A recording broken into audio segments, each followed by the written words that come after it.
नमस्कार साथियों, हम लोग सीटेट 2014 का फरवरी का क्वेश्चन कर रहे थे और इसमें जो साइकोलॉजी का क्वेश्चन था उसको सॉल्व किया जा रहा था। तो पिछले वीडियो में हम लोग 12 प्रश्नों को सॉल्व कर चुके थे। अब हम 13वें नंबर के प्रश्न को देखेंगे कि 13वां नंबर प्रश्न हमसे क्या अपेक्षा करता है। चलिए देखते हैं। क्वेश्चन देखिएगा 13 नंबर का कि निम्नलिखित में से कौन सी सर्वाधिक प्रभावकारी, यहाँ देखेंगे सर्वाधिक प्रभावकारी विधि है जो यह अपेक्षा को पूरी तरह संपन्न करेगी जो वंचित विद्यार्थी जिसमें अपनी भागीदारिता को क्या कर पाएँ, सफल कर पाएँ। ध्यान दीजिएगा कि वंचित विद्यार्थी इसमें इम्पोर्टेंट है कि वंचित विद्यार्थी अपनी भागीदारी को कैसे निभाएंगे जिससे यह अभियान सफल हो पाए। तो देखेंगे पहले आप उनकी सफलता हेतु उनकी क्षमता में विश्वास को अभिव्यक्त करें। पहला ऑप्शन सीधे तौर पे देखिए क्या बोल रहा है कि आप उनकी सफलता हेतु, यानी मूलतः बात विद्यार्थियों की ही होती है, इसलिए सफलता विद्यार्थियों को ही चाहिए। तो उनकी सफलता हेतु आप क्या करेंगे कि उनकी क्षमता में आप विश्वास लाएंगे ताकि वे विद्यार्थी आसानी से क्या करें, अपने लक्ष्य को प्राप्त कर सकें। जब तक उनके अंदर सक्षमता नहीं आएगी तब तक वो अपने लक्ष्य को प्राप्त नहीं कर पाएंगे। इसलिए आपको यह पूर्णतः प्रयास करना होगा कि उनकी जो सफलता है तो उनकी जो क्षमता है वह जो उनके पास विश्वास है उसको अभिव्यक्त कर पाएँ ताकि वे विद्यार्थी सफल हो पाएँ। तो पहला नंबर ऑप्शन करेक्ट हो रहा है। दूसरा ऑप्शन क्यों नहीं हो रहा है कि पढ़ाए जाने वाले विषय में आप अपनी रुचि देख रहे हैं, अपनी रुचि लेके आप क्या करेंगे, आप शिक्षक हैं इसलिए बच्चों की रुचि जानना है क्योंकि उनको सफल कराना है। तो ये ध्यान रखना होगा, आप अपनी रुचि के अकॉर्डिंग ये गलत हो जाएगा। अपने लक्ष्यों को महसूस करने के लिए बच्चों को अन्य बच्चों से प्रायः तुलना करेंगे, तुलना करते रह जाएंगे या फिर बच्चे जो होंगे खंडहर में चले जाएंगे। इस बात पर बल देना कि आप उनसे उच्च अपेक्षा रखते हैं। हाँ, अपेक्षाएं रखते रह जाएंगे और कोई भी उनकी अभिव्यक्ति या उनको क्षमता नहीं देंगे तो फिर वो बच्चे धरे के धरे रह जाएंगे और जीरो हो जाएंगे। चलिए, इसलिए पहला ऑप्शन करेक्ट हो रहा है। हम नेक्स्ट क्वेश्चन की तरफ चलते हैं। चलिए 14 नंबर के प्रश्न में आपसे क्या पूछा जा रहा है कि कौन सा विकासात्मक विकार की बात बोली जा रही है, कौन सा विकासात्मक विकार से संबंधित नहीं है। विकास को जो प्रभावित करने वाले हैं, विकास को जो रोकने वाले जो विकार हैं, अवरोधक हैं, उनको आपको ढूंढने के लिए कहा जा रहा है। तो पहला ऑप्शन आपके पास है आत्मविमोह यानी ऑटिज्म। ऑटिज्म शब्द यानी आत्मविमोह शब्द दो शब्दों से मिलकर बना है, एक आत्म और एक विमोह, जिसमें आत्म शब्द यहाँ ऑटो शब्द है, यहाँ देख पा रहे होंगे अगर आप, तो ऑटो शब्द है, इसको कवर करिए। ऑटो शब्द यहाँ ये ऑटो है और ऑटो धन इजम, जैसे अगर मैं इसको लिख पा रहा हूँ तो ऑटो धन इजम, यह दो शब्दों से मिलकर बना है। ऑटो का जो सेंस होता है वह सेल्फ से होता है, यानी स्वयं से होता है। चलिए, तो यहाँ आप ध्यान देंगे कि आत्मविमोह जो शब्द है, यह इसको आत्म केंद्रित या स्वलीनता भी कहते हैं और यह न्यूरोलॉजिकल और विकास संबंधी एक विकार होता है। यह स्पेक्ट्रम विकार के रूप में भी जाना जाता है। यह कई प्रकार का होता है जो आनुवंशिक और पर्यावरणीय प्रभावों के विभिन्न संयोजनों के कारण होता है। यह लोगों की वस्तुओं को जो देखने का एंगल होता है उसमें व्यवहार बदल देता है। जैसे कि मान लीजिए कि किसी समय पे हंसना और रोना, गलत वक्त पे ये हंस देते हैं लोग, रो देते हैं, जिन बालकों को या जिन लोगों को यह बीमारी होती है। टोटल मान के चलें यह एक प्रकार की विकलांगता है, बीमारी नहीं। बचपन से अंत तक यह रहता है, कभी भी आपको हो सकता है। देखिए, जैसा देख पा रहे हैं कि ये ऑटिज्म से ग्रसित एक महिला है, जिसमें आप इनको देख पा रहे होंगे कि ये महिला ऑटिज्म से ग्रसित हैं।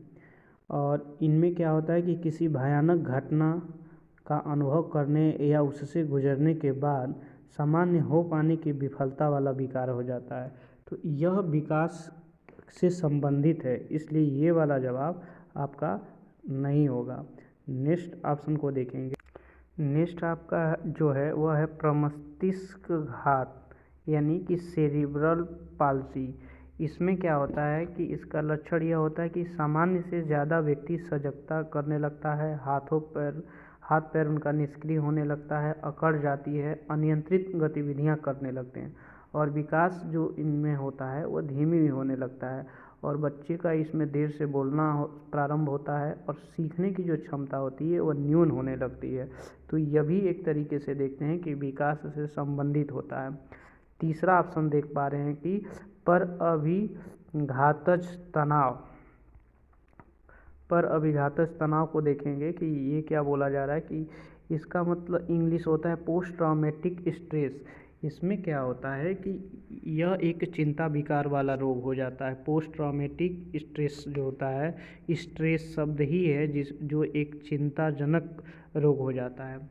होता क्या है कि इसमें व्यक्ति का जो विकास होता है वो विकार के रूप में शारीरिक, शिक्षा, भाषा, व्यवहार या अनेक क्षेत्रों में हानि का एक समूह बन जाता है, जिससे बच्चे के विकास से संबंधित एक आम चिंता विकासात्मक देरी है, जिसमें महत्वपूर्ण विकासात्मक जो माइलस्टोन्स होते हैं उनकी आय विशिष्ट क्षमता में देरी के कारण कम होने लगता है। या कह सकते हैं कि विकासात्मक देरी की पहचान किसी माइलस्टोन की विशिष्ट परिवर्तनीयता के साथ तुलना करके न कि उपलब्धियों में औसत आयु के संबंध में करनी चाहिए। किसी अभिघातज घटना के बाद व्यक्ति अपना पिछला अस्तित्व या गत घटनाएं यानी जो बीती हुई घटनाएं हैं या उनके जो आसपास के लोगों की पहचानने में एक तरीके की असमर्थता होने लगती है। नैदानिक जो विज्ञान में इस तरह की समस्याओं को विघटनशील विकार कहा गया है, विकासात्मक एक विकार नहीं है। तो इसलिए जो हमारा ऑप्शन सी होगा वह करेक्ट होगा, क्योंकि विकासात्मक एक विकार न हो के एक अवस्था है। तो हमसे पूछा गया है कि विकास को प्रभावित करने वाले जो कारक हैं यानी विकास को जो विकार के रूप में जो नहीं है उनको ढूंढना है। तो ये वाला जवाब जो हमारा सी है वह क्या हो जा रहा है, करेक्ट हो जा रहा है। आगे देखेंगे जो फोर्थ ऑप्शन है कि वो हमसे क्या कह रहा है।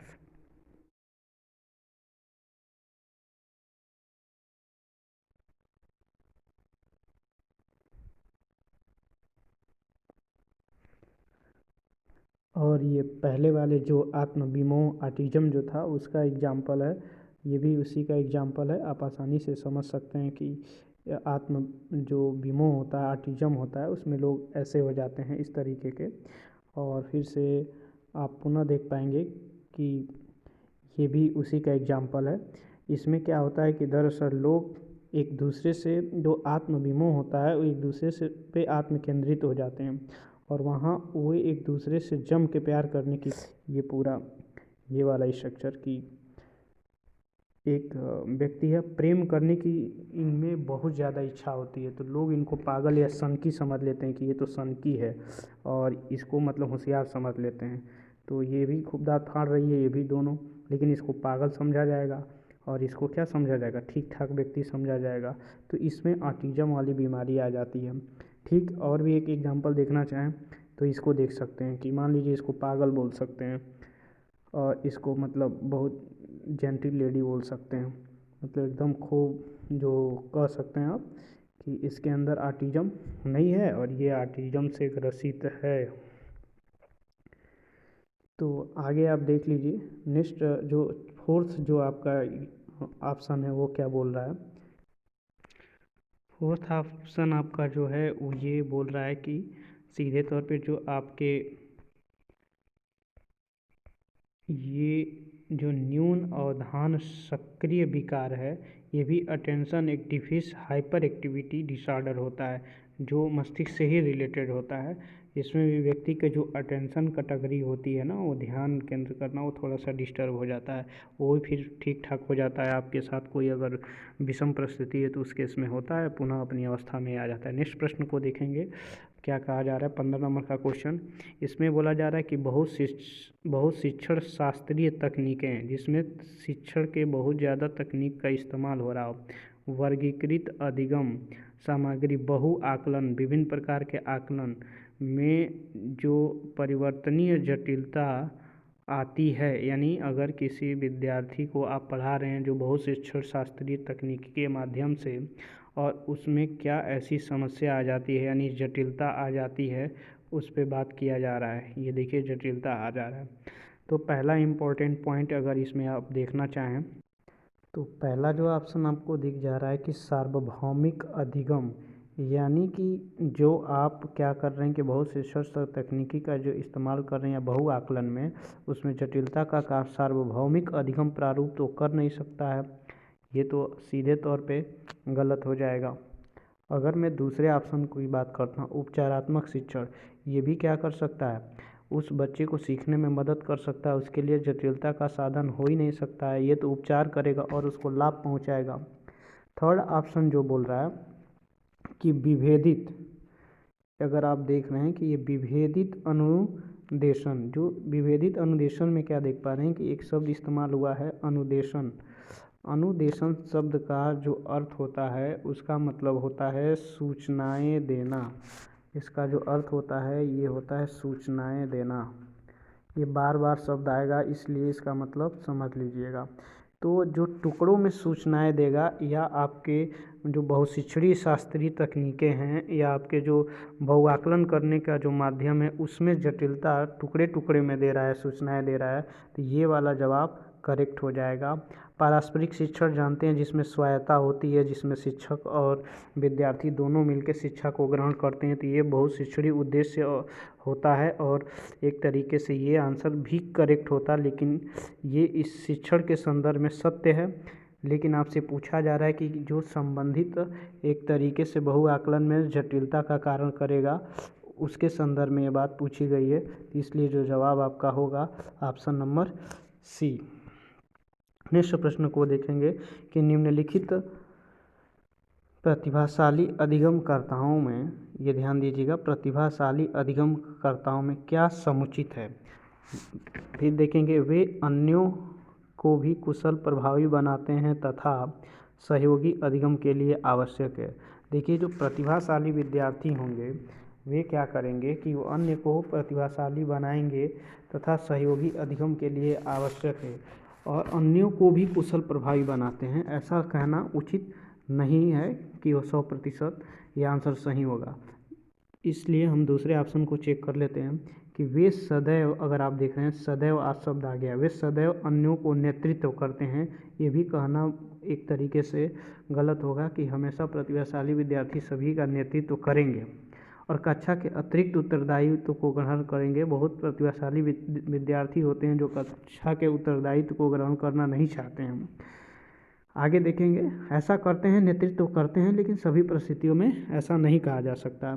फिर मैं आगे एक बात करूं कि अपनी उच्च स्तरीय संवेदनात्मक के कारण, देख रहे हैं ना, ये जो एक तरीके से कहा जाए कि lower grades due to the heightened sensitivity के कारण वे भी निम्न श्रेणी पा सकते हैं। बिल्कुल पा सकते हैं कि वे उच्च स्तरीय संवेदनात्मक के कारण वो निम्न श्रेणी में आ सकते हैं। ये वाला जवाब बिल्कुल करेक्ट हो रहा है। अगर डी देखें कि बुनियादी तौर पर उनके मस्तिष्कीय शक्ति के कारण ही उनका महत्व है, ये बिल्कुल कहना गलत है कि उनके मस्तिष्क कारण ही उनकी एक तरीके से जो भी उनका वैल्यू रखा गया है। आगे देखेंगे क्योंकि प्रतिभाशाली विद्यार्थी हर चीज़ों में अपने नेतृत्व रखने का प्रयास करते हैं, बहुधा ऐसा माना गया है। फिर आगे देखते हैं क्वेश्चन नंबर 17, जो विद्यालय में समावेशन शब्द का इस्तेमाल हुआ है। समावेशन कहाँ है, यानी समावेशन केंद्रित होता है, उसकी बात बोली जा रही है। और पुनः आप देखेंगे,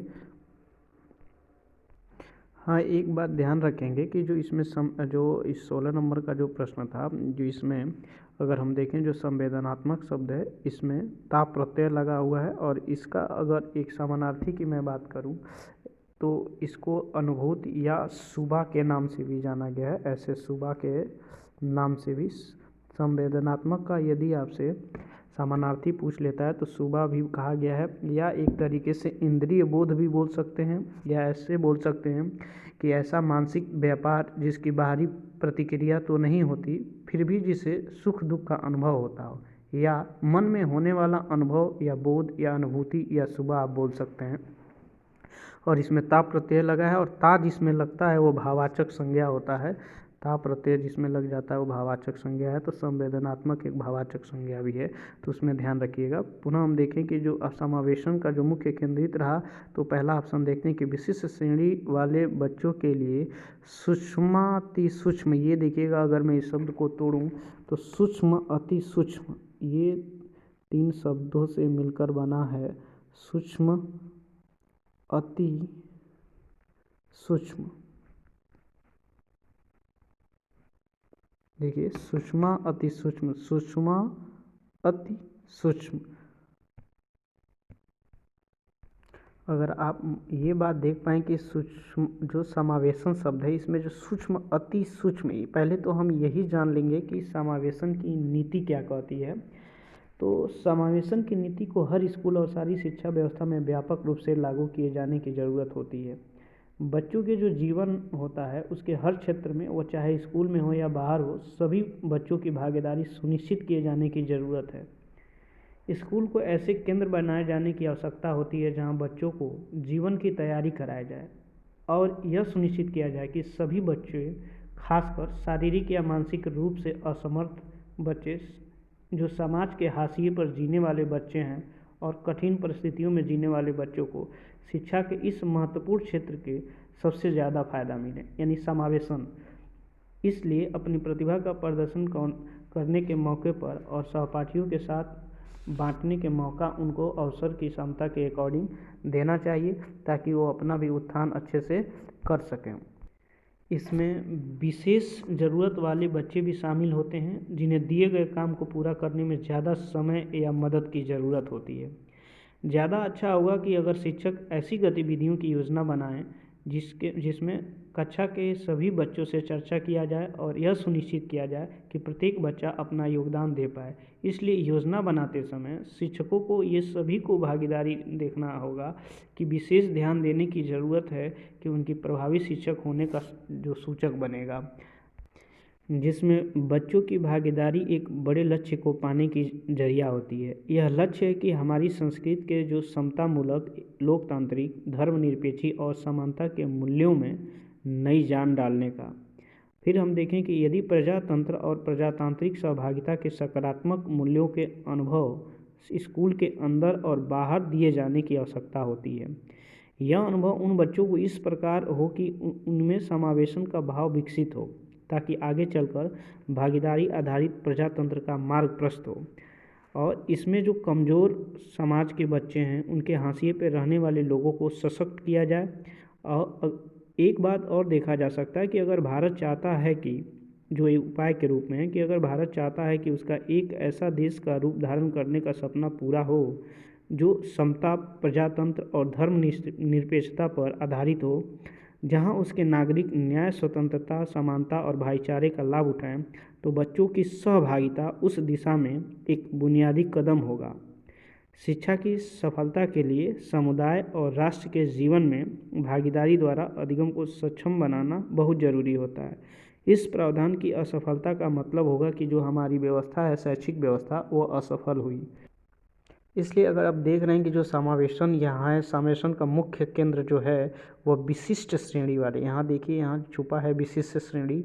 और विशिष्ट श्रेणी का मतलब खासकर ज़रूरतमंद बच्चे जिनको बहुत ज़्यादा ज़रूरत है उनको, उनके सूक्ष्म से सूक्ष्म यानी सबसे सूक्ष्म यानी सूक्ष्म का सबसे लेवल जो प्रावधान है उनके निर्माण पर उन बच्चों को रखा जाता है। ये वाला ऑप्शन करेक्ट है।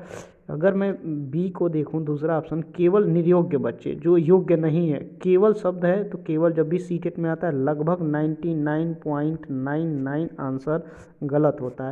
केवल जब भी शब्द आएगा गलत होने की संभावना लगभग 99.99 होती है, दिमाग में रखिएगा। संपूर्ण कक्षा की कीमत पर निर्योग्य बच्चों, देखिए फिर से आया है, निर्योग्य बच्चे की आवश्यकताओं को पूरा करने पे, संपूर्ण कक्षा की कीमत पे जो निर्योग्य बच्चे हैं उनकी आवश्यकताओं को पूरा करने पे, इसलिए ये भी जवाब क्या हो जाएगा, गलत हो जाएगा। विद्यालय में निरक्षर अभिभावकों की अब देखिए, विद्यालय में निरक्षर अभिभावक की बात बोल रहा है कि शैक्षिक आवश्यकताओं पे, जो अब अभिभावक को तो पढ़ना नहीं है विद्यालय में, कि उनकी आवश्यकता के अकॉर्डिंग समावेशन करने का प्रयास किया जा रहा है। तो इस तरीके से अगर आप देखेंगे कि ये समावेशन बच्चों के लिए है, तो फिर यहाँ जाके ये क्या हो जाएगा, ये वाला ऑप्शन भी चौथा गलत हो जाएगा। तो आपके लिए जो ऑप्शन बचा हुआ है वो ऑप्शन नंबर पहला जो होगा क्या होगा, करेक्ट होगा। नेक्स्ट क्वेश्चन को देखेंगे कि बच्चों में सीखी गई निसहायता, यहाँ ध्यान दीजिएगा कि निसहायता शब्द जो है वह निधन, अगर देखें यहाँ तो निधन सहायता से बना है, और निधन सहायता से बना है। नि का ये उपसर्ग है, नी के बाद तो विसर्ग संधि हुआ है। तो नी का मतलब नहीं से है, और सहायता यानी जो बिना सहायता की बात कही जा रही है। तो बच्चों में सीखी गई बिना सहायता का कारण है, अगर देखें, इस व्यवहार को अर्जित कर लेना कि वे सफल नहीं हो सकते। देखिए, अगर इस तरीके से बच्चे सोच लेंगे कि वे सफल नहीं हो सकते हैं, तो ये निगेटिव शब्द है और ये भी निगेटिव शब्द आ रहा है, तो आंसर क्या हो जाएगा, सीधे तौर पे करेक्ट हो जाएगा। अगर यहाँ भी देखें कि नहीं, सॉरी रुक जाइए, अभी देखिए एक और ऑप्शन निगेटिव बन रहा है। कक्षा गतिविधियों के प्रति कठोर निर्णय, कठोर निर्णय भी क्या होता है, जब भी कठोर निर्णय आता है जवाब क्या हो जाता है, गलत हो जाता है। अपने अभिभावकों की अपेक्षाओं के साथ तालमेल न बना पाना, तो ये वाला ऑप्शन भी सीधे तौर पे, थर्ड ऑप्शन ये दे रहा है कि अपने अभिभावकों की अपेक्षाओं के साथ तालमेल न बना पाना।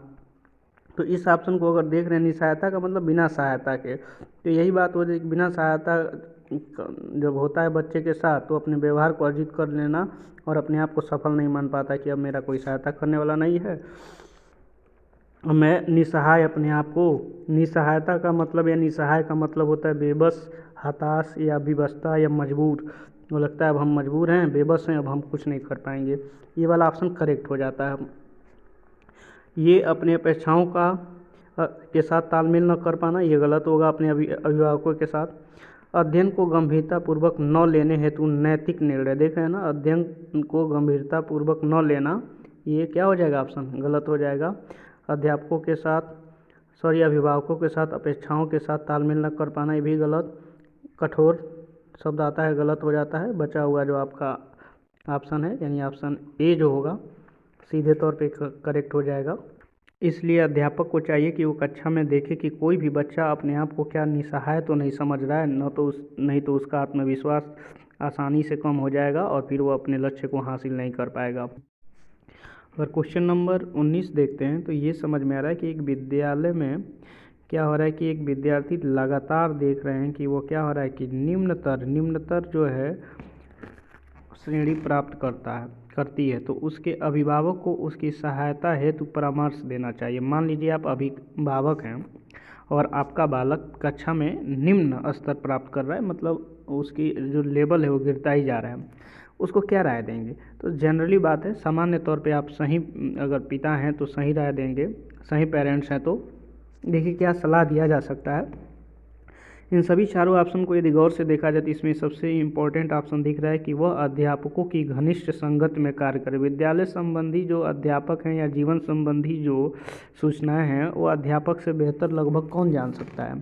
तो ये वाला ऑप्शन सीधे तौर पे करेक्ट हो जाएगा कि उसकी सहायता हेतु परामर्श देना है, और कौन देंगे, अभिभावक महोदय देंगे। तो इसलिए ये अध्यापकों की घनिष्ठ संगत में यदि वो विद्यार्थी रहता है तो अपना उत्थान और विकास आसानी से सहजतापूर्वक कर लेगा। अगर दूसरा ऑप्शन देखें कि मोबाइल फोन, चलचित्र, कॉमिक्स, खेल हेतु अतिरिक्त काल पर रोक लगाएं, ऐसा करेंगे तो बालक ऐसा नहीं होगा कि वो रुक जाएगा, आपकी बात समझ लेगा, कितना भी रोकेंगे उतना ही वो काम करेगा। उसको सीधे शिक्षक के संपर्क में ले जाइए, शिक्षक उसके अथक प्रयास के लिए क्या करेगा कि उसकी कमियों को जानेगा और उससे बच्चा हर संभव प्रयास मांगेगा कि देखिए हमको सहायता करिए ताकि हम आगे बढ़ पाएँ, तो आसानी से शिक्षक उसकी सभी समस्याओं का निदान कर पाएगा।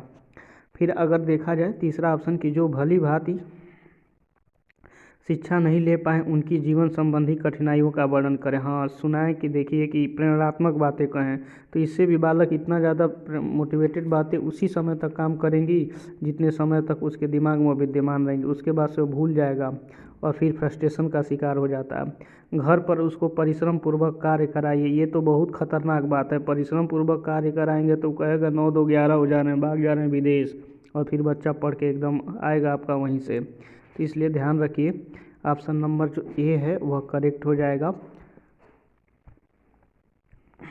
ये 20 नंबर का प्रश्न देख लीजिएगा कि निम्नलिखित में से समस्या समाधान को क्या बाधित नहीं करता है। बाधित नहीं करता यानी समस्या को जो समाधान किया जाता है तो उसमें नहीं रोकता है। तो ऑप्शन देख लेंगे। पहला अंतर्दृष्टि यानी इंसाइट, अंतर्दृष्टि करेक्ट आंसर होगा। दूसरा होता है मानसिक प्रारूपता, मेंटल सेट्स यानी जो मेंटलिटी आप बना लेते हैं, मानसिकता तय कर लेते हैं, प्रारूप जो आप तय कर लेते हैं यानी जो प्रालेख, प्रारूप का सेंस है प्रालेख या प्रतिमान या पूर्वगामी रूप जो बना लेते हैं, वह क्या होता है, वो समस्या समाधान को बाधित नहीं करता। ऐसा कहना गलत होगा क्योंकि जो मेंटलिटी आप सेट कर लेते हैं ना, वो समस्या समाधान जो होने वाली होती है उसमें रुकावट पैदा कर सकती है। तीसरा जो शब्द है जैसे मोर्चाबंदी, ये स्त्रीलिंग शब्द है मोर्चाबंदी। आप जानते हैं कि ये चारों तरफ से एक तरीके से लोग इकट्ठा होकर और आपकी समस्या में क्या कर सकते हैं और खला पैदा कर सकते हैं, या यह भी एक तरीके से कारक है जो समस्या के समाधान को नहीं होने देता है। अगर मैं बात करूं निर्धारण, फिक्सेशन, ये तो शब्द ऐसे ही दिखा रहा है कि किसी भी समस्या का समाधान जो होगा, निर्धारण जो होगा पहले से ही क्या होगा, फिक्स होगा। या ये भी आप देख पाएँ कि ये जो फिक्सेशन शब्द है ये पुल्लिंग है, ये भी देख पाएंगे आप। और ये मोर्चाबंदी जो है आपका स्त्रीलिंग है। और मैं बात करूं इंसाइट की यानी जो अंतर्दृष्टि है, इसको अगर आप गौर से देख पा रहे हैं तो इसका मतलब होता है कि जटिल परिस्थितियों को समझने की जो दृष्टि होती है या समझ होती है। अगर मैं बात करूं कि जटिल परिस्थिति को समझने की, जटिल परिस्थिति की समझने की जो दृष्टि होगी या शक्ति होगी या जो क्षमता होगा या जो समझ होगा, वह आपका क्या कहलाएगा, अंतर्दृष्टि कहलाता है। इसको भीतरी दृष्टि या शक्ति भी के नाम से जाना जाता है।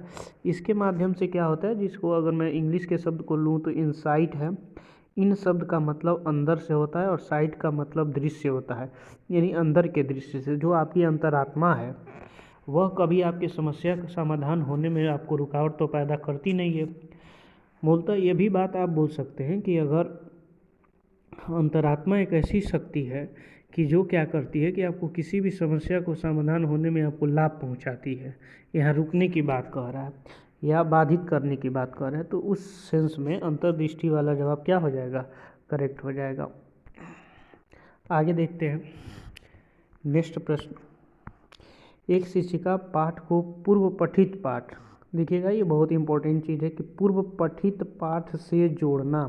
कोई भी, यहीं से हमको आंसर मिल गया है कि यदि कोई भी शिक्षक है या शिक्षिका है वह किसी पूर्व पाठ से आपको जोड़ के पढ़ाता है, यानी पुरानी वाली चीज़ों को कनेक्ट करके पढ़ाता है, या एक दूसरे टॉपिक को इंटर कनेक्ट करके एक दूसरे से अंतः संबंध स्थापित करके पढ़ाता है, या वह लिखना सिखा रहा है, तो इसका मतलब वह एक तरीके से सृजनात्मक शैली और पूरे सारांश को कवर करने का या पूरे सिलेबस को कवर करने का प्रयास कर रहा है। अगर मैं यहाँ से देखने का प्रयास करूँ तो ये जो पॉइंट यहाँ दिख रहा है पहला वाला ऑप्शन, कि वह बच्चे को पाठ समझाने की स्वशैली, यही बात देखिए कि वह बच्चे को सृजनात्मक बनाना चाहता है, क्योंकि वह बच्चे को लिखना सिखा रहा है और बच्चे को लिखना जो सिखा रहा है तो वह उसका सृजन कर रहा है, इसलिए वह स्वशैली को विकसित कर रहा है। ये वाला जवाब करेक्ट हो जाएगा।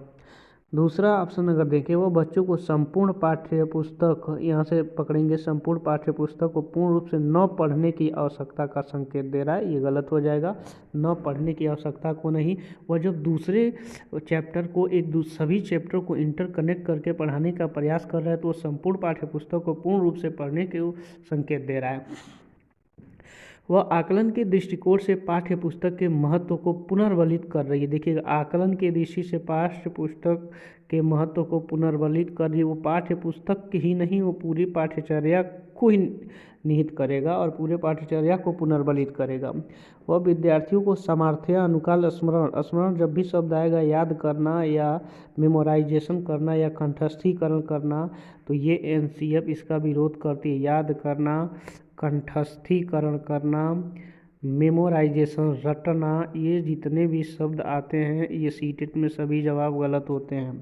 तो इसलिए इन शब्दों को ध्यान रखिएगा। जैसे स्मरण करना है, कंठस्थीकरण, याद करना, रटना, ये सभी जवाब गलत होंगे।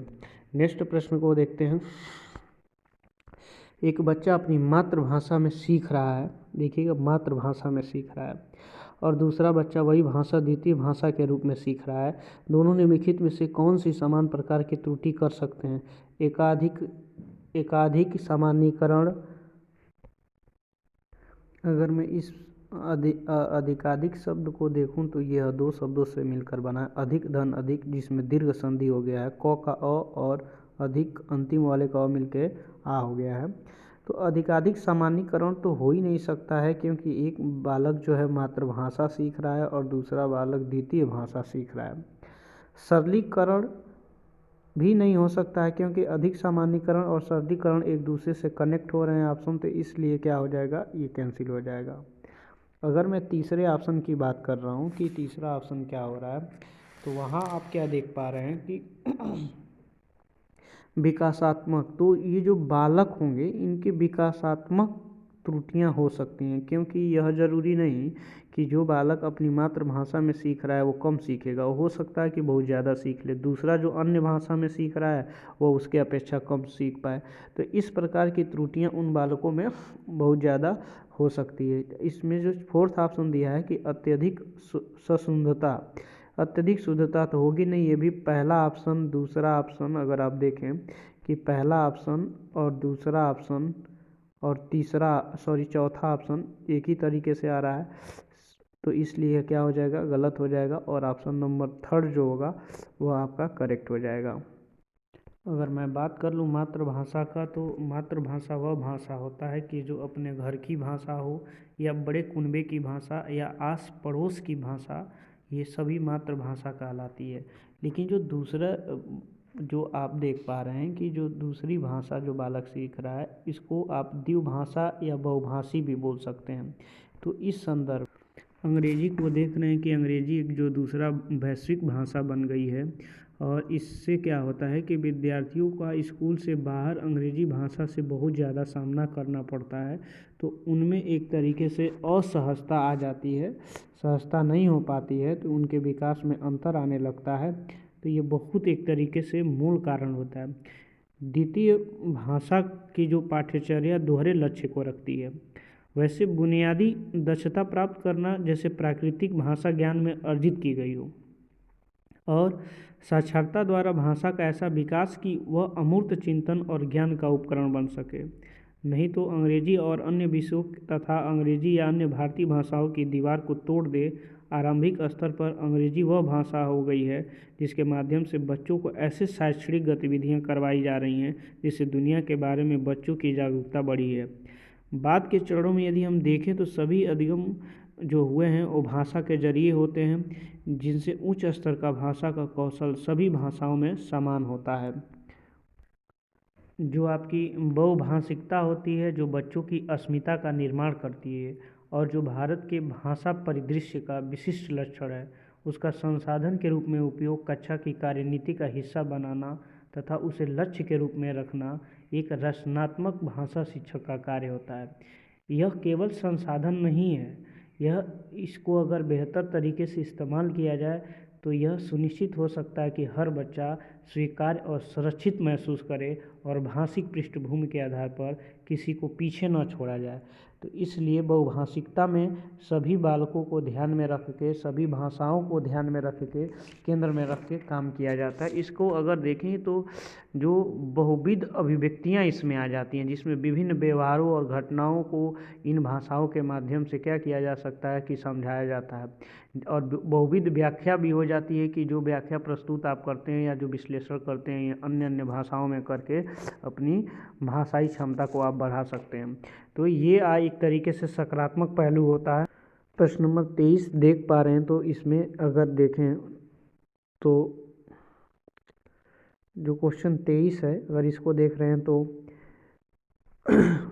परीक्षा में तनाव निष्पत्ति देख रहे हैं ना, तनाव निष्पत्ति कहाँ होगा, परीक्षा में होगा, को प्रभावित करता है। यह तथ्य निम्नलिखित में से किस प्रकार के संबंध को स्पष्ट करता है। यानी परीक्षा में जब तनाव होगा तो कुछ न कुछ तो दिक्कत होगी। तो परीक्षा में जब तनाव होता है तो विद्यार्थी की जो संज्ञान भावना होती है इसमें कुछ न कुछ बदलाव हो जाता है। यानी उनके ज्ञान में कोई ना कोई तनाव के कारण या उनके भाव में क्या हो जाता है, परिवर्तन हो जाता है। तो ये वाला जवाब क्या होता है, करेक्ट हो जाते हैं। देखिए एक दोनों पॉजिटिव शब्द हैं और यहाँ तनाव विलोपन है, निष्पत्ति चिंता है, संज्ञान प्रतियोगिता, ये तीनों ऑप्शन आपके क्या हो जाएंगे, कैंसिल हो जाएंगे।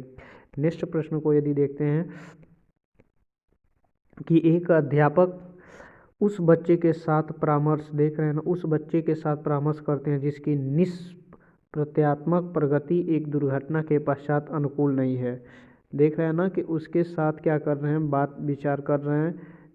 जो एक घटना के दौरान वो बालक क्या हो चुका है, वो अपने प्रत्यात्मक चीज़ों को खो चुका है या उसके अनुकूल नहीं है। निम्नलिखित में से कौन सी प्रक्रिया विद्यालय में परामर्श के लिए सबसे बेहतर हो सकती है। जब शिक्षक उससे संपर्क कर रहे हैं और वह बालक उस परिस्थिति के अनुकूल है यानी प्रतिकूल, अनुकूल नहीं है यानी प्रतिकूल है। यह देख पा रहे हैं कि यह एक तरीके से सामक उपाय है। उपसामक यानी जो सामक है, ज्वलनशील है, उपाय है ताकि लोग अपने को आरामदायक महसूस करें, ये कैंसिल हो जाएगा। दूसरा प्रश्न अगर ऑप्शन देख रहे हैं कि यह अपने विचारों द्वारा खोज करने हेतु लोगों में आत्मविश्वास करने का निर्माण करता है। बिल्कुल ये करेक्ट है कि यह अपने विचारों द्वारा खोज करने हेतु, जो उस परिस्थिति के प्रतिकूल में जो विद्यार्थी है किसी दुर्घटना के कारण, तो उन विचारों को द्वारा खोज करने हेतु लोगों का आत्मविश्वास करने का निर्माण करता है। बिल्कुल ऐसे बालकों को अध्यापक को चाहिए या विद्यालय को चाहिए कि इस तरीके के परामर्श दें कि वो अपने विचारों को समझ सके, परख सके और उसके माध्यम से अपने आत्मविश्वास को बढ़ाए और अपने जीवन को सुचारू रूप से जिए और एक तरीके से संचालन कर पाए।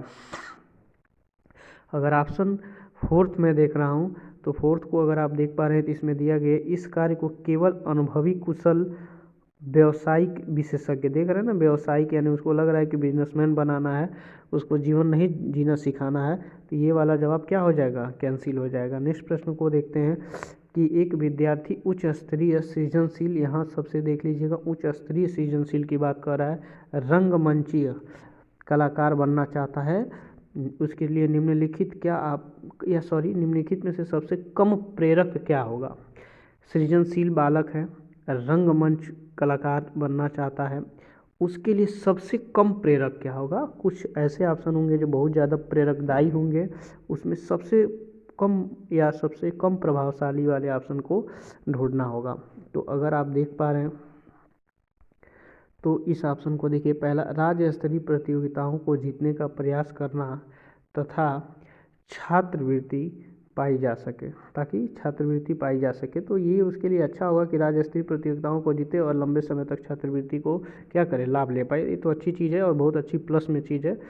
दूसरी चीज़ अगर आप देख पा रहे हैं इसमें कि अपने रंगमंचीय कलाकार साथियों के साथ सहानुभूतिपूर्ण, ये जब भी सहानुभूति यानी प्लस वाला शब्द आता है आंसर करेक्ट होता है, यानी ये भी करेक्ट है, ऑलरेडी करेक्ट है, जबकि सबसे कम पूछा जा रहा है तो सबसे ज़्यादा प्लस में है, यानी 100 के सबसे ज़्यादा करीब है। उन रंगमंचीय कौशलों को अधिक समय देना जिनसे वो प्रफुल्लित, देखिए प्रफुल्लित होना, खुश होना, ये सब जब बातें आती हैं तो आंसर क्या हो जाता है, गलत हो जाता है। प्रफुल्लित वाला जो सवाल जब भी आता है गलत हो जाता है, इसलिए ध्यान रखिएगा।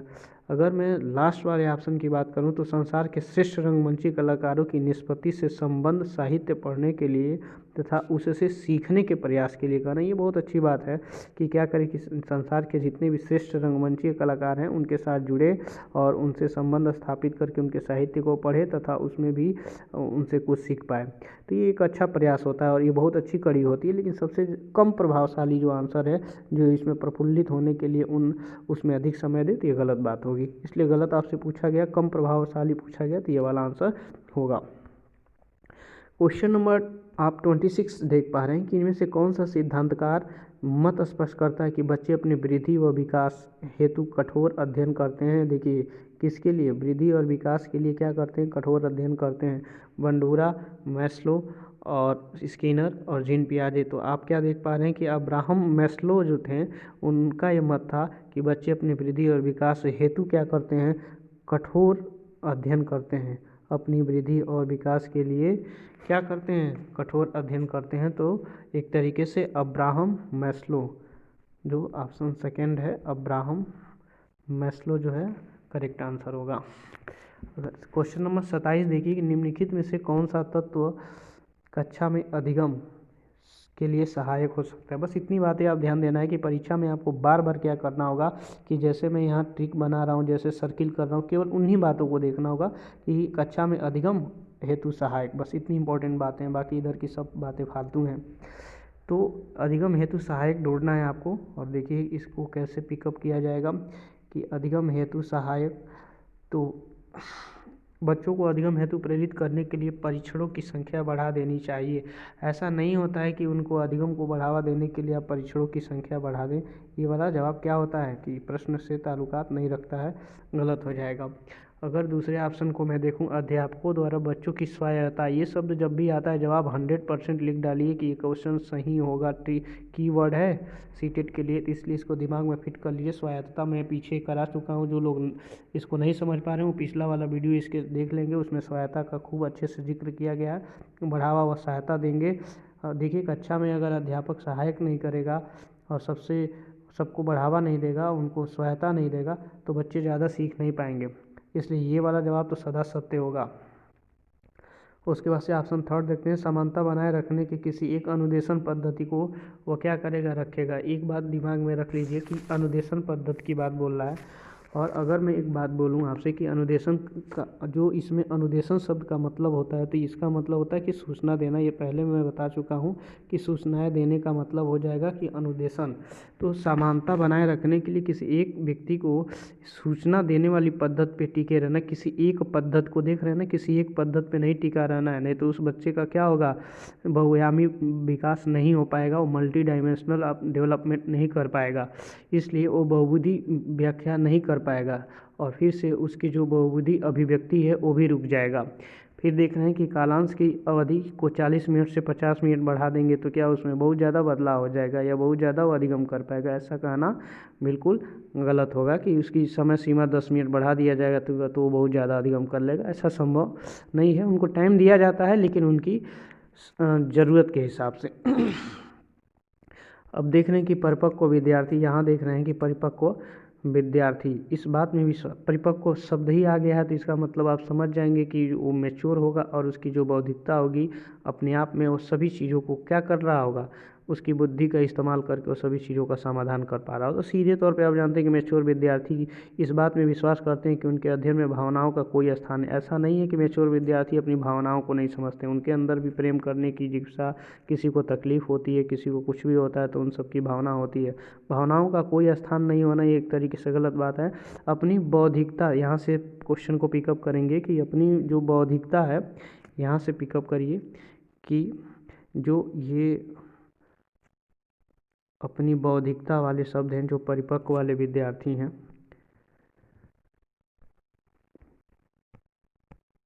ये परिपक्व विद्यार्थी अपनी बौद्धिकता को अपनी सभी प्रकार की द्वंद्वों यानी सभी प्रकार की जो उनके रास्ते में आने वाली रुकावट है उनका शीघ्र समाधान कर लेते हैं।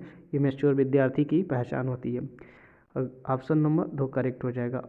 अपने अध्ययन में कभी कभी भावनाओं की सहायता चाहते हैं। देखिए कभी कभी नहीं, ऐसा उनका जब उनको ज़रूरत पड़ता है वो अध्ययन में अपनी भावनाओं का इस्तेमाल करते हैं और इसीलिए वो तो मैच्योर होते हैं कि जब उनको लगता है कि हमारे माँ बाप इतना पढ़ाए लिखाए हैं, उनके लिए मैं कुछ नहीं कर पा रहा हूँ, तो उस परिस्थिति में वो क्या करते हैं, बहुत ज़्यादा मेहनत करने के लिए अपनी भावनाओं का, उनके साथ बिताए हुए पलों का, उनकी दयनीय स्थितियों का सहारा लेके उन भावनाओं को, उन इमोशंस को लेके वो आगे बढ़ने का काम करते हैं। और आप जानते हैं कि इमोशंस का कितना फ़ायदा होता है कि अगर आप किसी ऐसे सिचुएशन में जहाँ आपकी सारी ऊर्जाएं बेकार हो गई हों, जहाँ आप किसी भी तरह से एक तरीके से मोटिवेट नहीं हो पा रहे हैं, वहाँ जो आपके इमोशंस होते हैं, भावनाएं होते हैं, जब वो आती हैं तो आपकी आंखों से आंसू आने लगता है।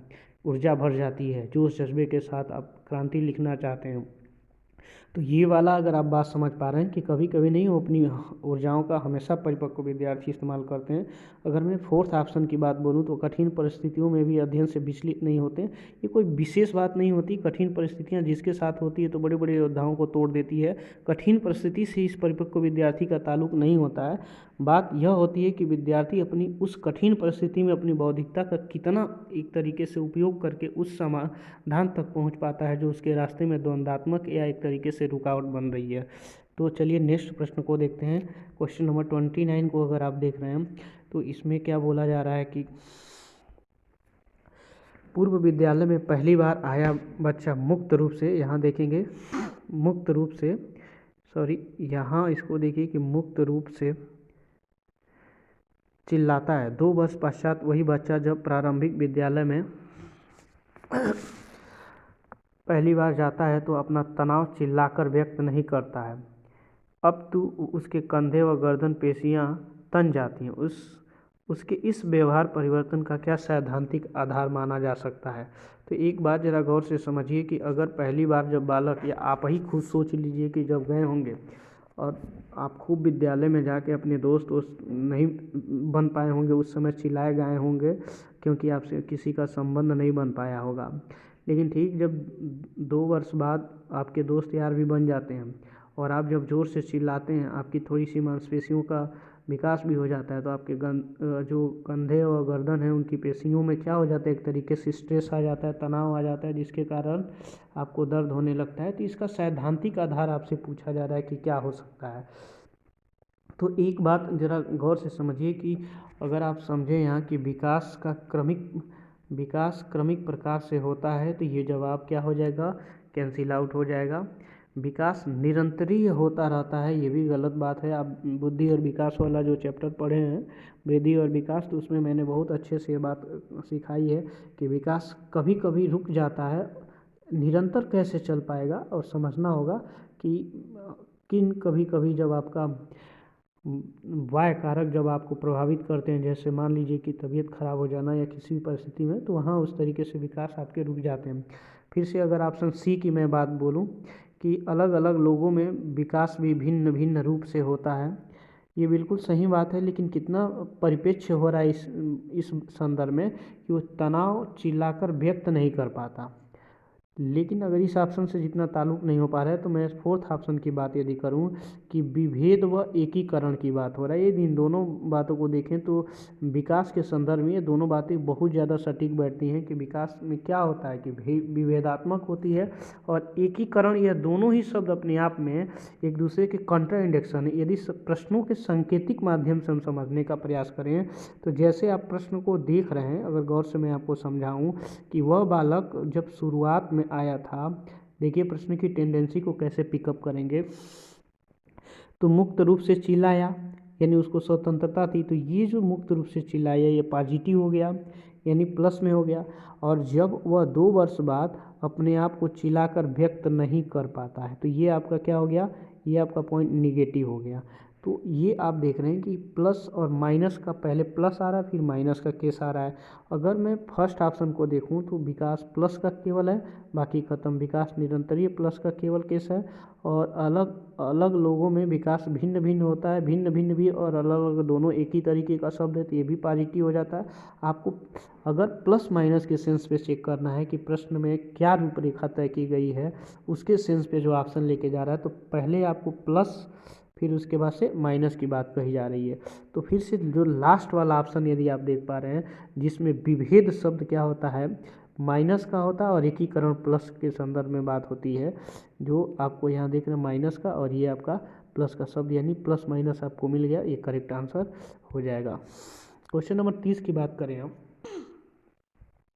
तो आपसे पूछा जा रहा है कि कौन सा कथन सत्य है और इस सत्य कथन को आपको क्या करना होता है, ढूंढना होता है। एक बात और ध्यान रखेंगे कि जो ये विभेद शब्द है, इस विभेद में क्या होता है कि विश्लेषण, जांच, पदच्छेद तथा एकीकरण या एकीकी भाव या संघीकरण के ये भाव आते हैं। ये सभी विकास के लक्षण के अनुसार होते हैं और इनसे क्या होता है कि जो विकास होता है इसके व्यवहारिक परिवर्तन का सैद्धांतिक आधार रखा जाता है। और यही जो बातें होती हैं विभेद व एकीकरण विकास के लक्षण के श्रेणी में आते हैं। तो इस बात को ध्यान रखेंगे आप।